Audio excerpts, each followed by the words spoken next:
Et Frère Franck nous a beaucoup aidé. Il nous a beaucoup assisté.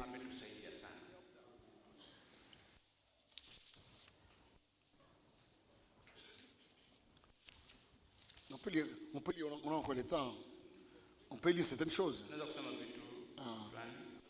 Lisons un peu dans 1 Corinthiens 14.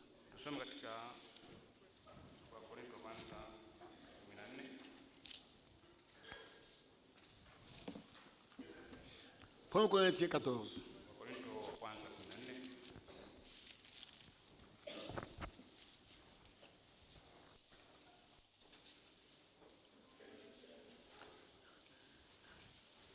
Les Corinthiens voulaient commencer à avoir des problèmes.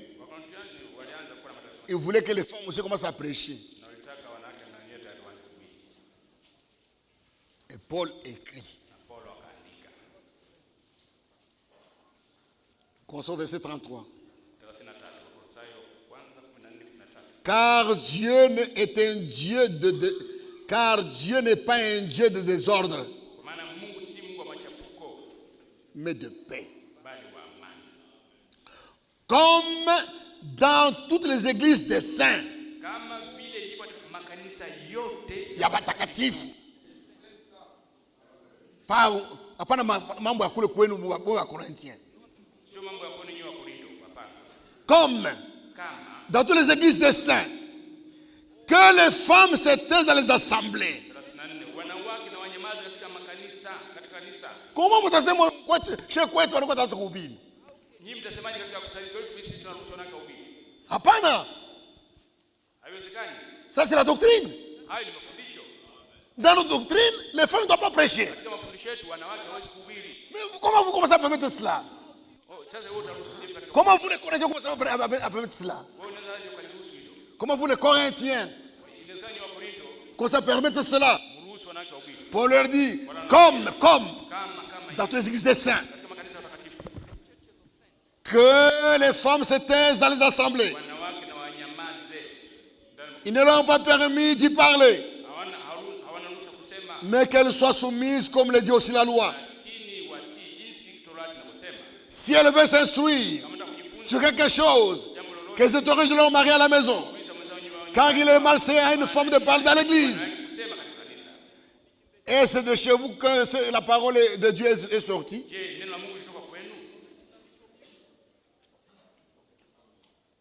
Ou c'est à vous seul qu'elle est parvenue? La parole de Dieu. Est-ce qu'elle est venue des Corinthiens? Et où c'est seulement les Corinthiens qui ont reçu la parole? Pour commencer à enseigner ce que vous voulez. On n'a pas le droit d'enseigner ce qu'on veut.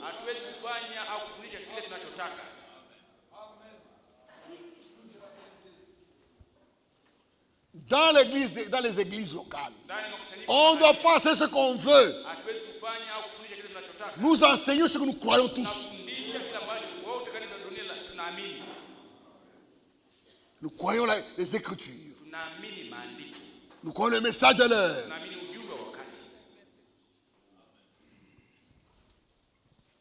Colossiens 4.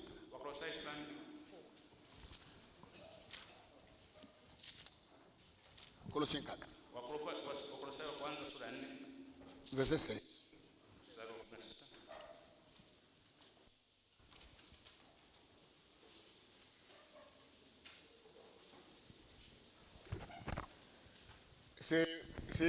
C'est terrible.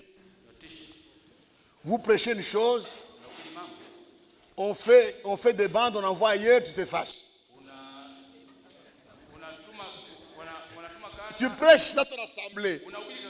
Les frères enregistrent, ils envoient cette prédication ailleurs.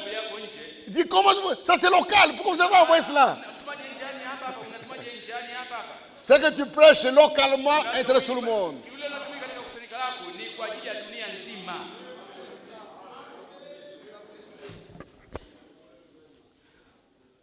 Lorsque cette lettre aura été lue chez vous, faites en sorte qu'elle soit aussi lue dans l'église de Laodicée,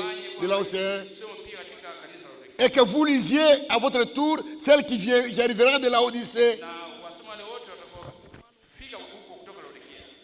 Ce que Paul a écrit aux Colossiens était valable à toutes les églises. Il a dit, prenez la lettre que j'ai envoyée là-bas, donnez à ceux de la Odyssée aussi. Paul est mort. Mais aujourd'hui, les épîtres nous s'adressent à nous. Quand Paul écrivait aux Romains,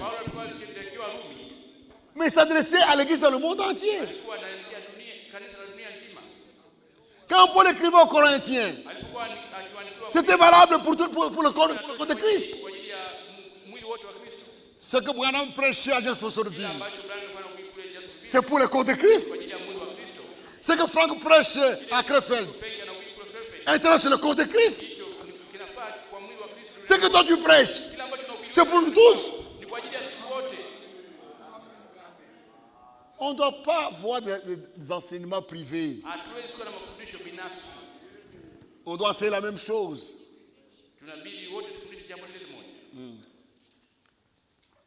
C'est-à-dire, nous partageons la même parole. Et Frère Franck nous a beaucoup aidé. Il nous a montré que dans la Bible, il y a 3 parties. Il y a la partie évangélique, l'évangile. Il y a la partie prophétique. Et il y a la partie doctrinale.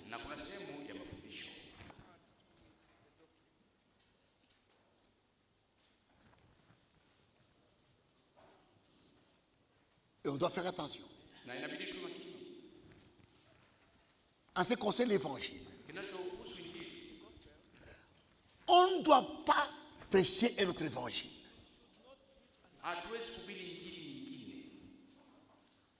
Prêcher un autre évangile signifie être maudit. On ne doit pas changer l'évangile.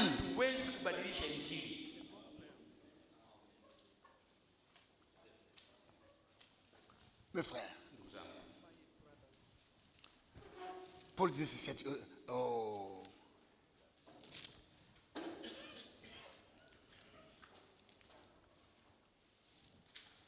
Paul disait ceci aux Galates.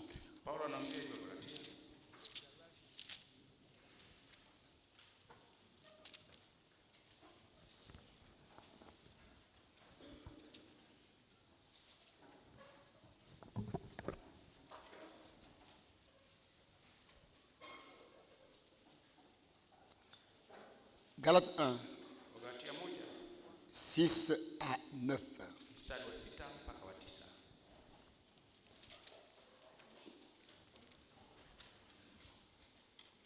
Je m'étonne que vous vous détourniez promptement de celui qui vous a appelé par la grâce de Dieu, de Christ, pour passer à un autre évangile. Non pas qu'il y ait un autre évangile, mais il y a des gens qui vous troublent, qui veulent renverser, qui veulent altérer l'évangile de Christ.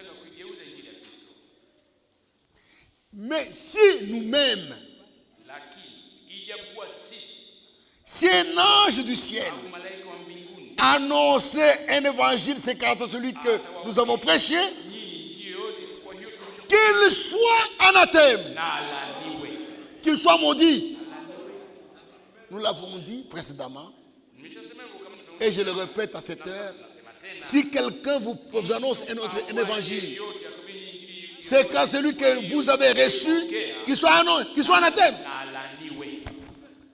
L'évangile que nous prêchons, c'est le même qui a été prêché par les apôtres. On ne doit pas le changer. Cet évangile qui annonce que le salut est fondé entièrement sur l'œuvre accomplie au calvaire. On ne doit pas prêcher autrement.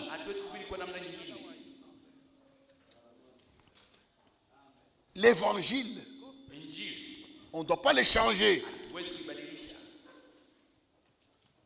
Nous parlons de la naissance virginale de Christ. Ne changez pas ça.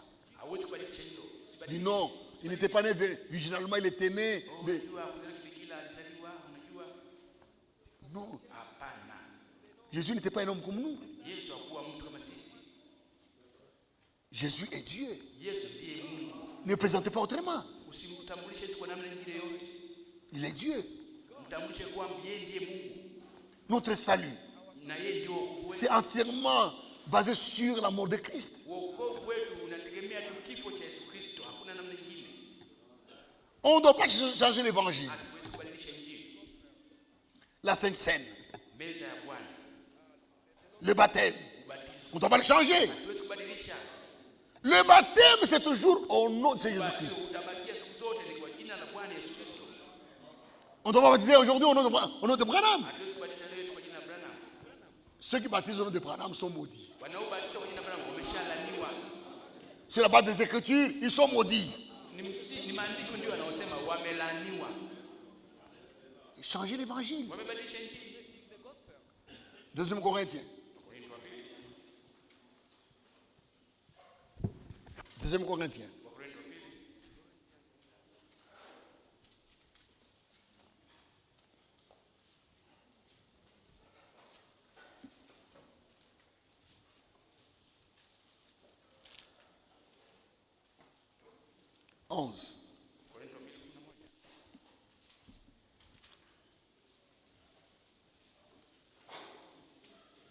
Verset 4.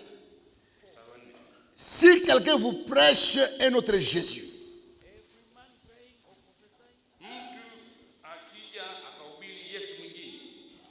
prêchez un autre Jésus que celui que nous avons prêché. On ne doit pas présenter Jésus autrement. Nous devons le présenter comme les apôtres l'ont présenté. On ne doit pas le présenter autrement. Nous le présentons comme les apôtres l'ont présenté.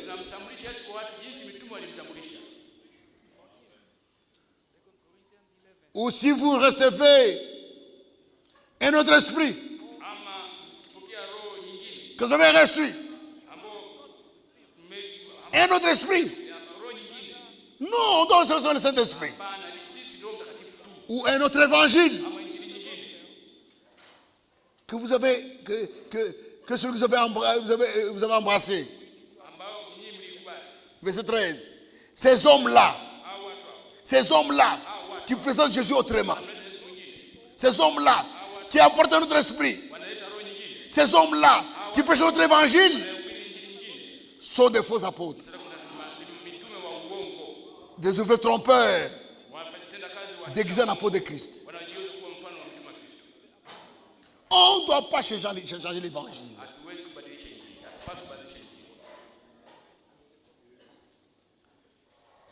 Et Frère Franck nous montre, nous aide. Et il y a la parole prophétique.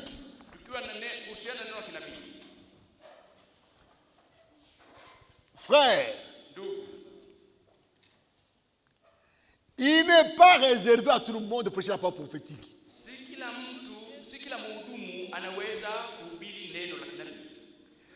C'est la partie réservée aux prophètes. Et quand le prophète révèle la parole prophétique, et quand le prophète révèle la parole prophétique, il est donné au docteur de présenter cela. Ne faites pas les aventures. Parce que tu es prédicateur, tu prends la parole prophétique, tu commences aussi à prêcher. Non. La parole prophétique ne supporte pas d'interprétation particulière.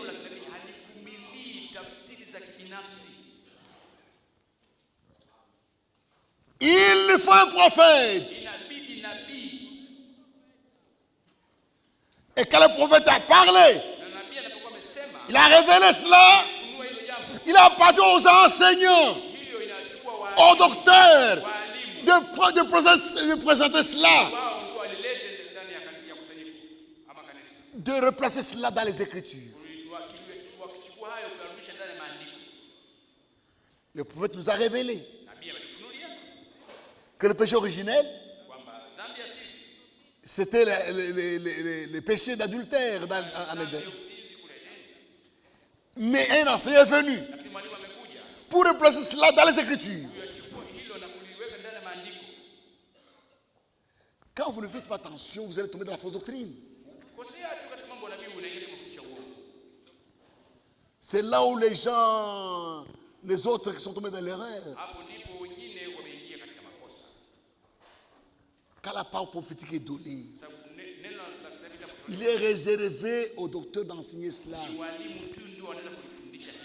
Maintenant, quand les docteurs nous présentent cela, maintenant nous avons la clarté, maintenant nous pouvons prendre ça aussi, nous commençons à prêcher. Sinon, c'est grave. Ne vous permettez pas de prêcher la parole prophétique seul. Donnez vos propres opinions.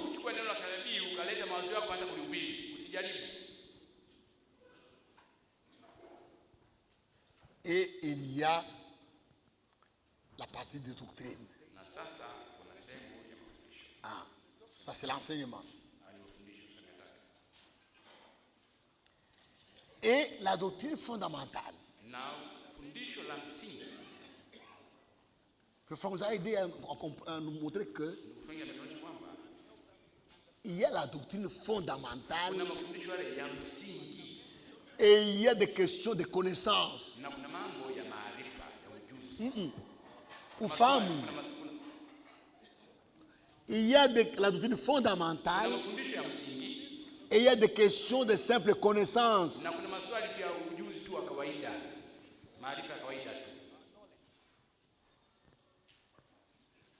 Et on doit faire attention avec cela.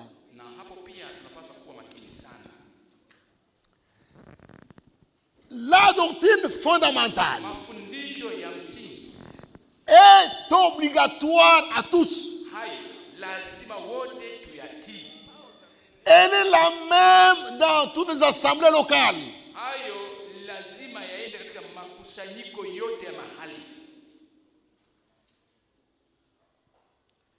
La doctrine fondamentale, elle est la même dans toutes les assemblées locales.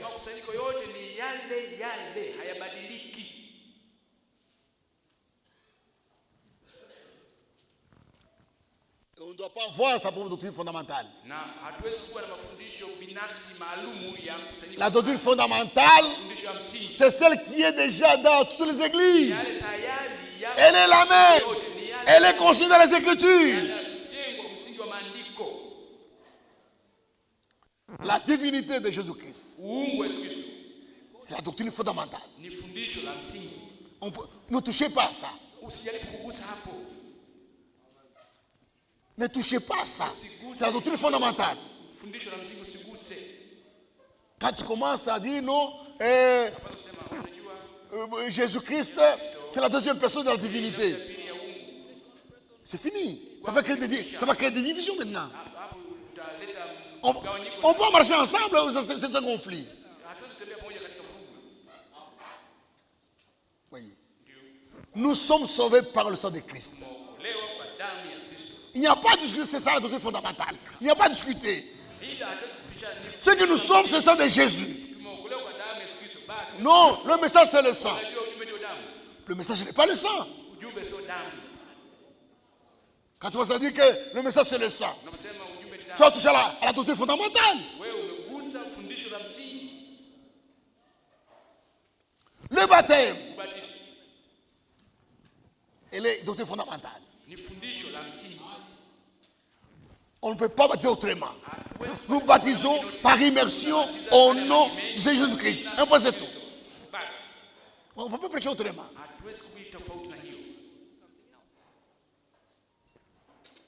La doctrine fondamentale, elle est la même partout.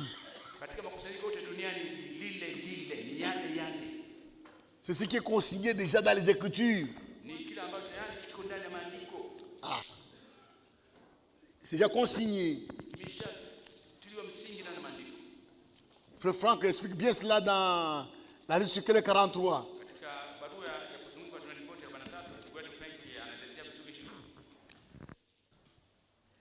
Et il y a la doctrine, il y a des questions de simple connaissance. Là, on peut différer. On peut comprendre différemment. Maintenant, écoutez bien. On ne peut pas diviser l'Église sur la question d'une question de connaissance.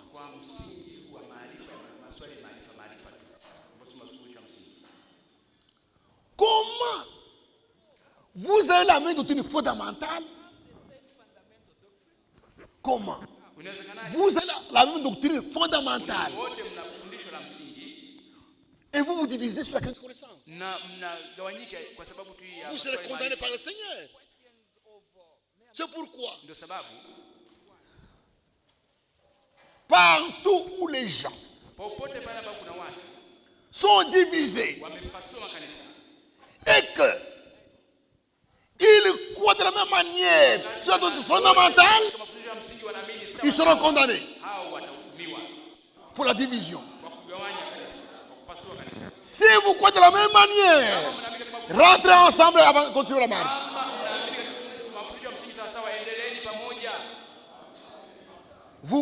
Vous baptisez de la même manière, la Sainte Seine de la même manière, vous croyez à l'enlèvement, vous croyez au lavage des pieds, et vous vous divisez pourquoi? Non, il a dit qu'après l'enlèvement, il y a 7 ans. On doit se diviser pour ça. Oh non, il croit qu'il peut boire un peu. On doit se diviser pour ça. On se divise parce que les uns disent non, on doit boire, les autres disent non, on ne doit pas boire. Une question de simple connaissance. Ce n'est pas fondamental. Quand Paul parle de la boisson, lisez, ce n'était pas fondamental. Il donne des conseils. Ce n'est pas fondamental. Pour qu'il y ait une division, il faut que la doctrine fondamentale soit dérangée. Pas des opinions. Oh non, là-bas on a dit les femmes tressent. Les femmes tressent. Oh, les autres disent non, on ne doit pas tresser. Division. Pourquoi? À cause des tresses. Des divisions inutiles.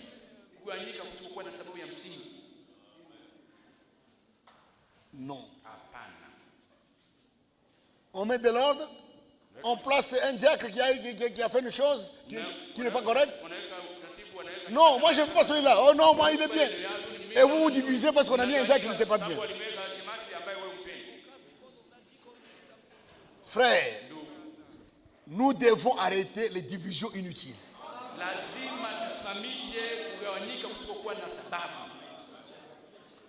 Et nous ne devons pas appuyer les divisions.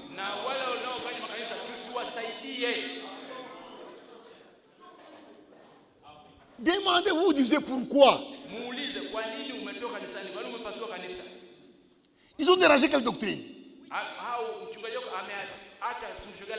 S'il y a division, c'est sur quelle base? Quelle doctrine a été dérangée? Non, il nous prêche que Branham est Dieu.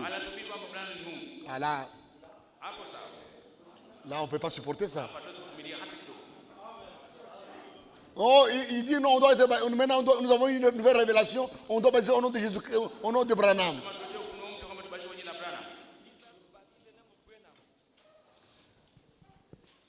Frère, c'est comme la division déjà des grâces infinies.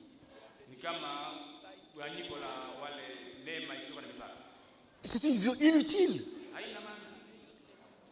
Oh, on a dit qu'il faut faire les efforts. Oh, on a dit qu'il faut faire les efforts. Est-ce qu'on doit se diviser parce que les uns ont dit qu'il faut faire les efforts, les autres ne doivent pas faire les efforts? C'est une raison pour se diviser. Ils rendront compte. Ils rendront compte. Parce que nous avons la même doctrine fondamentale. Nous croyons les mêmes prophètes. Nous croyons au Matthieu 45. Nous bâtissons de la même manière. Nous l'avons de la même manière. Sur quoi dit non? Parce que nous, là, on dit les efforts. Non. Arrêtons des divisions inutiles. Jésus vient bientôt. Il y a la doctrine fondamentale. Je lis un peu le frère Franck sur ce problème.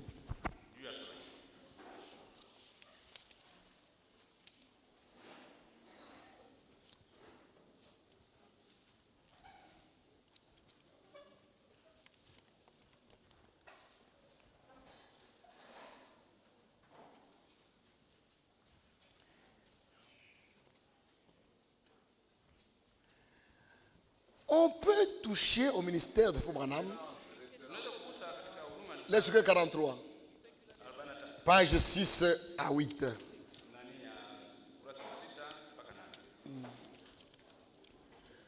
On peut toucher au ministère de Fubranham. On ne peut toucher au ministère de Fubranham parce qu'il est important dans l'histoire du salut et qu'il avait été promis pour les temps de la fin.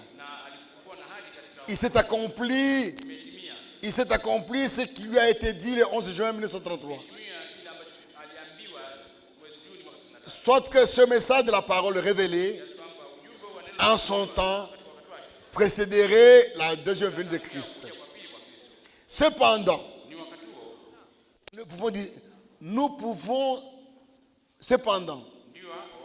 quand nous pouvons distinguer chez Paul la doctrine de connaissance, ainsi devons-nous faire avec Frère Branham. En rapport avec la connaissance de l'apôtre, en rapport avec la connaissance, l'apôtre dit, car nous connaissons en partie et nous prophétisons en partie. 1 Corinthiens 13, 9. Les doctrines fondamentales sur la divinité,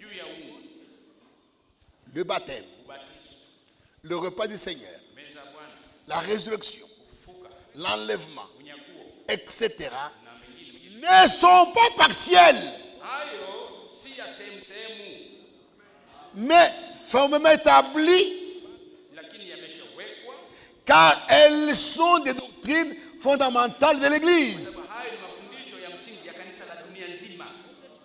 Lorsque l'apôtre parle de manger, de boire, d'observer certains jours et choses pareilles, il emploie la notion de connaissance et écrit. Si quelqu'un pense savoir quelque chose, il ne connaît rien encore comme il faut connaître. 1 Corinthiens 8, 2. La connaissance peut être plus ou moins différente chez les hommes de Dieu, parce qu'elle est partielle. Cependant, les doctrines doivent être pareilles chez tous, partout et en tout temps.